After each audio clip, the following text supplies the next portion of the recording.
Hey everyone, Rascal here. And Mama, welcome to our podcast. Today we're covering the second My Hero Academia movie, Heroes Rising. After the events of season 4 of the anime, Izuku, Midoriya, and Katsuki Bakugo go from fighting against each other to fighting side by side as they face the biggest threat that dares to dominate the domain, 9. Yes. And at this point, this movie has made over $10 million in the American box office. Yes! Yay! Yeah, it proves that people want to see the movie. So just put more anime movies in the theaters like you do the other films. Yes, just give us what we asked for.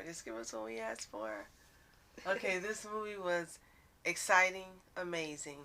But before we get to that, 2 things. 1, be sure to like, comment, subscribe, and click the notification bell for more Paws On Animation updates every week. And secondly, there are spoilers in this podcast because why have a podcast about the Heroes Rising movie and there are no spoilers? Right. It's kind of hard to do considering there's a lot that happens. So you're going to have to go into detail here. So, thank you for listening, and we apologize for our delay. We both came a little under the weather with an attack of a nasty virus, but we're back! Yes. Yeah, so we're really excited to see this movie ever since they announced. So it's coming to the theaters. You gotta get the tickets. Yes, first day I got the tickets. Rascal didn't believe me. Like, I'm gonna get the tickets the first day. She's like, yeah, okay. I got the tickets the first day. Yeah, okay. Are you getting excited? Now we're getting close. Yeah, okay. The movie tomorrow, are you excited yet? Yeah, okay.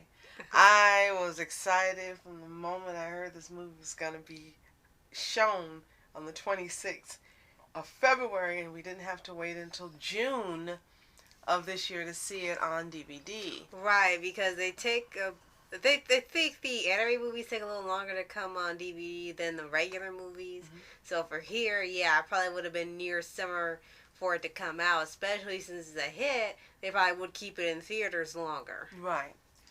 So, first thing we'll tell you is the animation is slightly different from the anime series we see every week. Yeah. And it's still the same company, still the same dubbing, still the same animation company, but might be a different artist where it's slightly looser, which made me think of the FMA movie. But the difference here is that it's still had effort put into the animation despite it looking slightly different and less detailed. Definitely.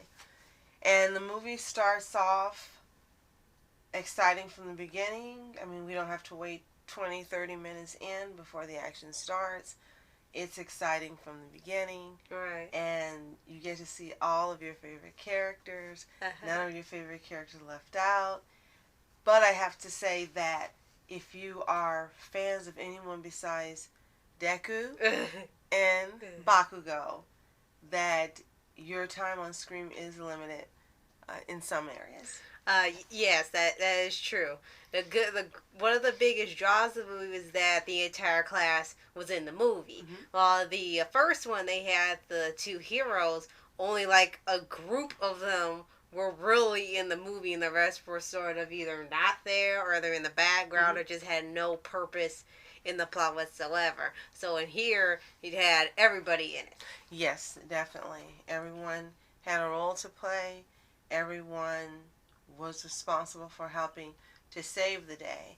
And of course, the biggest contribution, given by Bakugo and Deku. Right.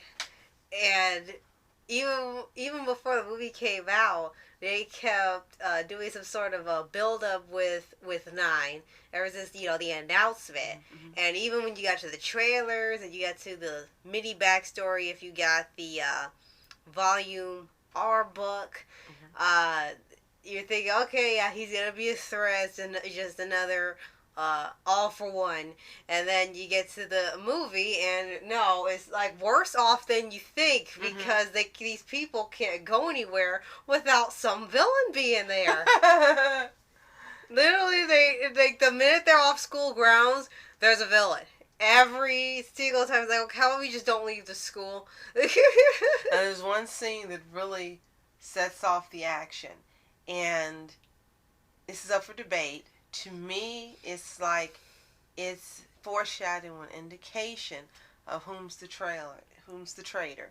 And for me, it's very heartbreaking because I really like this character. But the announcement of the moment. There's no villains on this island. And immediately the villains show up. Yeah, it was like, and the camera's on this person's face as the line's being said. Right. So since there are spoilers, if you don't want to know, this would be a good time to maybe skip forward. Right. It is Kirishima, which really, really hurts my heart because how can you not love Kirishima? Right. He's just a great guy, great character. I might be reading into it, but to me it's like they're saying, here's the villain, here's the mole, here's the person who's been giving information, because right prior to that, they said, well, how did they find out about this training on this island? Oh, who knows? Yeah, it's kind of odd that they just skip over it. And then the next thing you hear is this line coming out of Kirishima's mouth. So to me, it's like lining up. Are you paying attention? You've only got a couple people that could be responsible. He's one of them. And it's almost like there's flashing neon signs, like blink, blink, blink. Oh, blink, yeah, it's like, blink. here!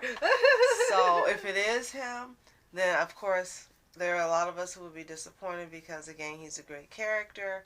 He's well loved, and it would be a major Benedict Arnold situation. Right. Extremely major. Right. Now, for here, it's definitely different from the first movie. People were worried about, is it going to repeat most of what the first movie did or something already from the series or stuff? But no, keeps it completely different. Especially since the creator, Kohei, has stated that this movie was actually pretty much had the plot line for the original series finale for the manga. And it definitely feels that way when you're watching it. You're watching it and it feels like in the final probably 20 minutes, like, okay, this is the end, this is the conclusion of the story, but you know better. Right. Because you've been told it isn't, but it's definitely easy to see how this would have ended the series. Right. And it would have been disappointing in the sense that there have been so many questions left unanswered, so many things you really want to see, so many characters you want to see introduced. Right. So many development of so many characters that we watch weekly, like Lemillion and Sun Eater, and seeing more of the big three. Yeah. And seeing the growth of more of the characters that we love in Class 1A. Right. And seeing if Monoma becomes the Joker, as I think he's going to become. Right. Right. Now, we did hear that this is most likely the last movie because of, like I said, using the original finale and more series finale elements originally. Mm-hmm. So, a lot of people want to see more movies, of course. I think after the box office opening, in the U.S., there's no way this is the last movie. Yeah, because it looks like maybe this studio wants to do 10 more movies. And we'd love it. So, and you can do all 10 in 1 year and we'd be happy. Oh, what'd you do? You exhausted him. But, yeah, whether they do more or not, still, the movie was just fantastic to watch. Oh, I think there's going to be more. Again, as of this recording, we've got 3 more weekend days for the special showing left. Right. So this movie could easily get to over 15 million by the time the end of this weekend is done. Right. Which is unheard of, if I'm not mistaken, for this type of movie in this country. Right. So, yes, we are letting you know what we want. This is what we want. Give us what we want. And we'll go pay and see it. Right. So, Now we did talk about the setup for the movies, that they're on this island supposed to be doing the hero work, and they weren't having any pro heroes around. Like in the first movie, it was sort of like a half fun summer movie in a way, which is why it had a more lighthearted theme. And it was more relaxed. Here, it started off a little relaxed, but then as the movie goes on, it gets really intense, so this isn't the fun and games you had the first movie. And this is Naboo Island? Is that correct? Yeah, Naboo, like on Star Wars. And it's known for being isolated, so it takes hours for anyone to get to the island.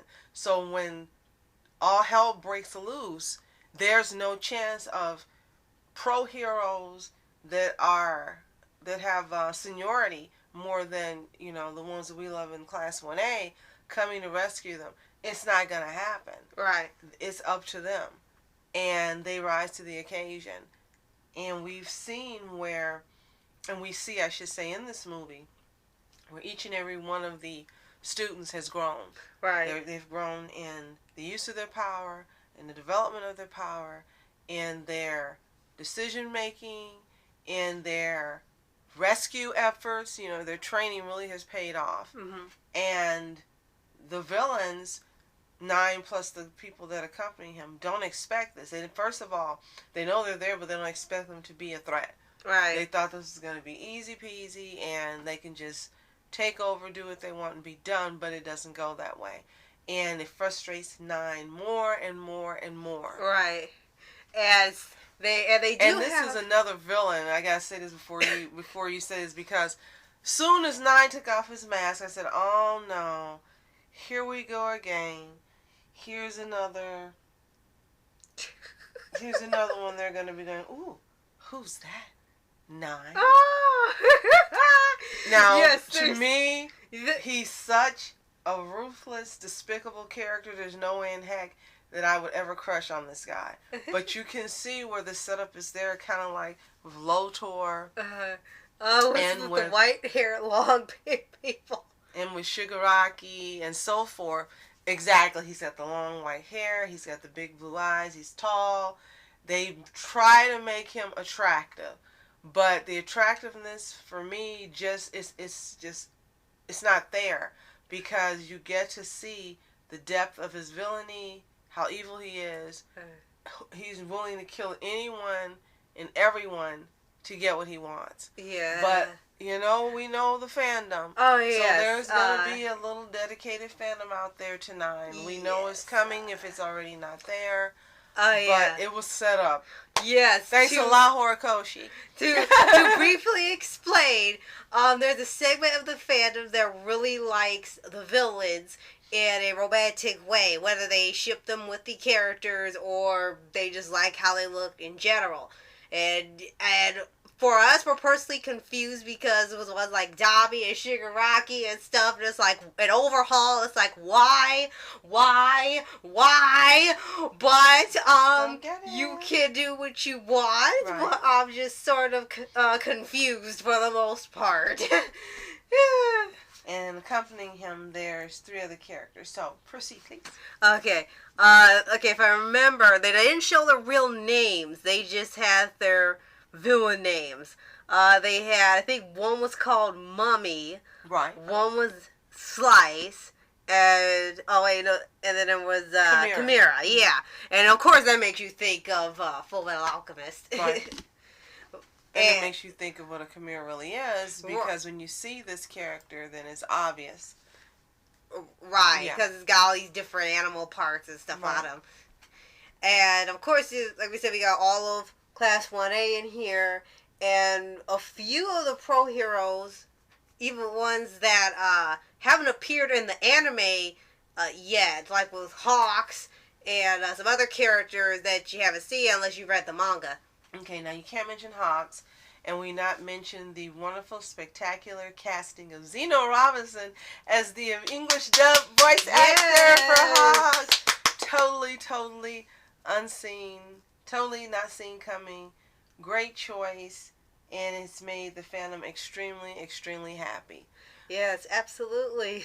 Now, this movie also saw the introduction of 2 children who are paramount in the movie, with some quirks we've never seen as well, and their brother and sister. Right. And you find out more about them in the movie. We won't give that part as a spoiler, because you really need to be surprised. Right. So on that part, we won't give a spoiler, but they become very, as I said, paramount to Deku and Bakugo actually defeating the villains. Right. And you don't see that coming. You know, okay, they're centering on these kids. We know the power's got to be pretty important, pretty different. and then you find out, oh wow, okay, and then how they end up being used to help them win the day. Right. And it's really interesting how all this stuff escalates throughout the film, because the movie is just about 2 hours long. Yes, 144 minutes. That's correct. And with how it starts off a little lighthearted, even with showing like the little prologue before it shows where the students are, and they're kind of just almost doing errands for people on the island, because there's no villains there. It's pretty peaceful, like you said, it's isolated. So they're just kind of helping out around town, and like their own little help service. And you know that reminds me of, and I didn't think of it till we're talking now, if any of you watch One Punch Man, you know it's in the same universe. And there's this pro hero that rides a bicycle like he's a messenger on One Punch Man. Yeah. And also in Vigilantes, you've got the main character, the Crueler, Koichi, who does errands for people, and he's known as the hero who does this and does that and carries groceries, and that's what this reminded me of in the beginning of the movie, of both of those things. So it's obvious all of this is the same universe, and there are shout outs to each portion. A shout out to One Punch Man, and a shout out to Koichi and Vigilantes. Right. Yeah, that's really clever, because there are references all throughout the movie, but I think those are probably the biggest ones in terms of the academia universe, I guess. So maybe it's like their pro hero training. You also, helpful, no matter how minute or insignificant it may seem, it makes a big difference to someone. Great message. Right. Sure. Great message. Right. And like I said, just how the stuff escalates is crazy, because it starts off pretty okay. You know stuff's coming. You know it's coming. It's My Hero Academia. Yeah. It's like, because they can't go anywhere without Met starting and villains coming in and trying to kill them. So it's like, okay, we're just going to wait here till the villain shows up. And it starts out fine, and then even though you know it's coming, it still comes and hits you. Yes. Because it's like, okay, they're doing fine. You know the villains come up at some point. It's like, okay, there's the villain. Prepare for trouble. And make it quadruple. And they put all the stops this time in the action. I mean, there's no holding back. The action has been amped up exponentially. The use of the One for All is amped up exponentially. Deku and Bakugo's partnership and how they've grown to trust each other and help each other has grown exponentially. Right. The conclusion of this movie is exponential. Right. It's just to the nth power in this movie, and you didn't see how it could happen. You didn't see how it could come. You were just waiting and exciting, and you absolutely positively will not be disappointed. This movie is so good that when we were done, I was ready to watch it again. I said, I want to watch it again. And Rascal said, are you serious? I could sit through that all over again like we've never seen it. Now, full disclosure, somehow, some way, when tickets were purchased, they did not have a sub or dub choice. And when I bought them, we thought the movie was dubbed. We got for the first time to see this action subbed.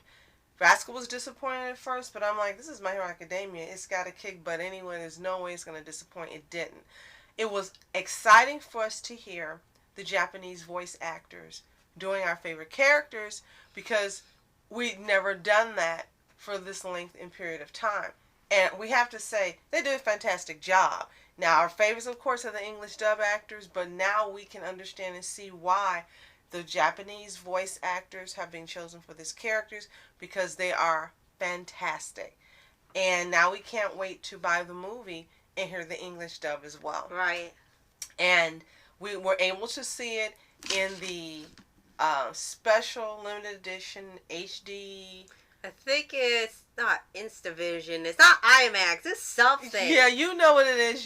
They had it advertised, and the great thing is that we did get tickets to see that version, and the viewing in this format was just light years beyond seeing it as a regular animated movie. Right. Yeah. And the only issue we had was that, unfortunately, we were not able to yell and scream like we were watching the LA red carpet premiere or anything because of the theater's rules, where if you talked or yelled or cheered or made any type of noise that was more than a whisper, you would be thrown out of the theater and you couldn't finish the movie. So everyone who was in there had to keep it down until it got to the conclusion of the battle, and then everyone was like, "Oh, forget it! Yeah, you put us out now. It's over. We don't care. It's over."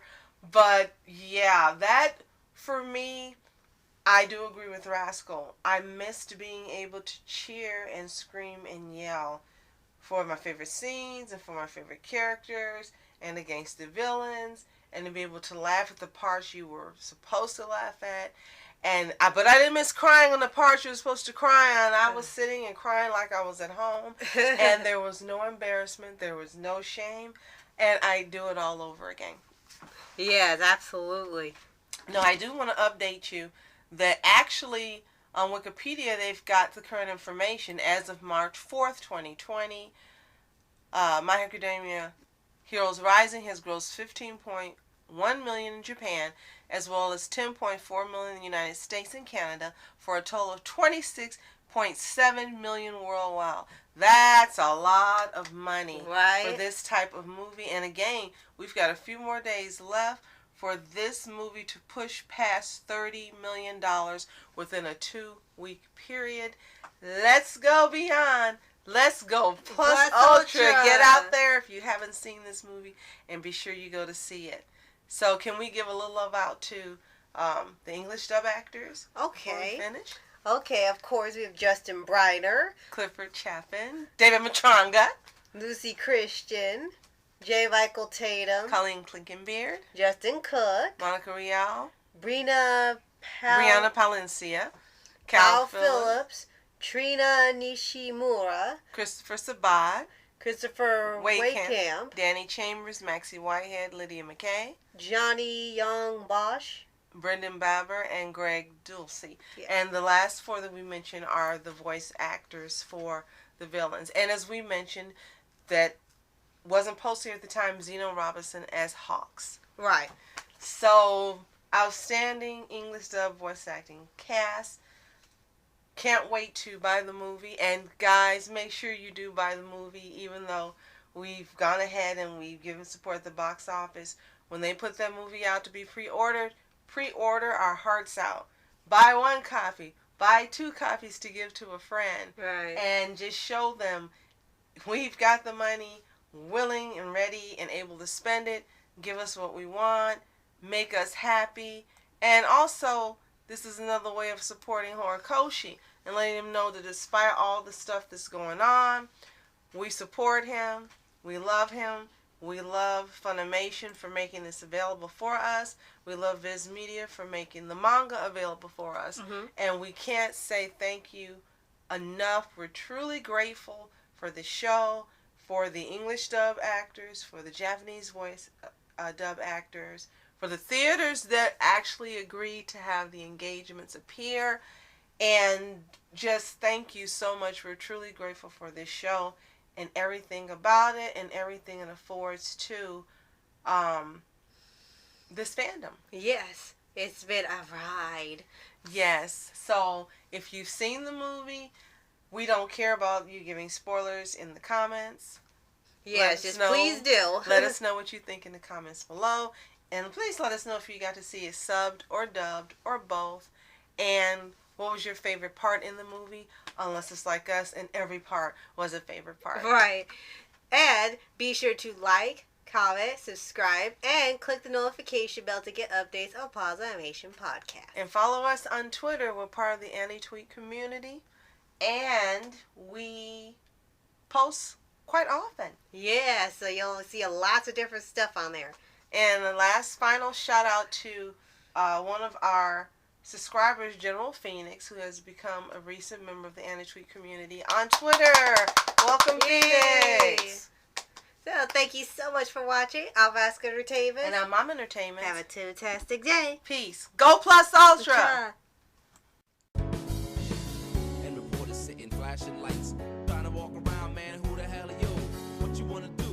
Man, it's on you. Man, it's on you. Hit her in my dreams, she was my queen. A castle in the mountaintops, rivers and streams. Plucking sunlight from the sky in my pocket. Give it to you later on in the form of a locket.